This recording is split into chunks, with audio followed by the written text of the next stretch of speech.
హయగ్రీవుడు అనే అసురుడి కఠోర తపస్సుకి ప్రసన్నుడైన బ్రహ్మ ప్రత్యక్షమై ఏం వరం కావాలో కోరుకోమనడంతో హయగ్రీవుడు సృష్టిలో తనకి ఎవ్వరి చేతిలోనూ మరణం లేని వరాన్ని ప్రసాదించమని కోరతాడు.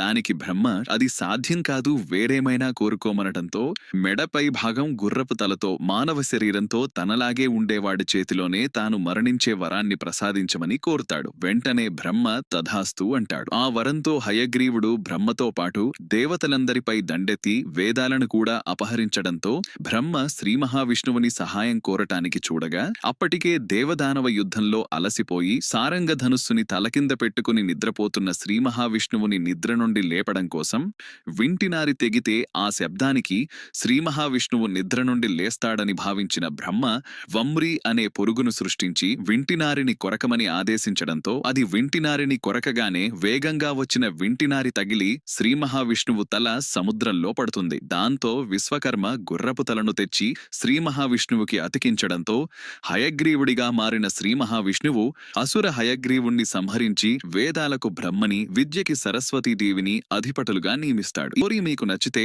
జై శ్రీ మహావిష్ణు అని కామెంట్ చేయండి.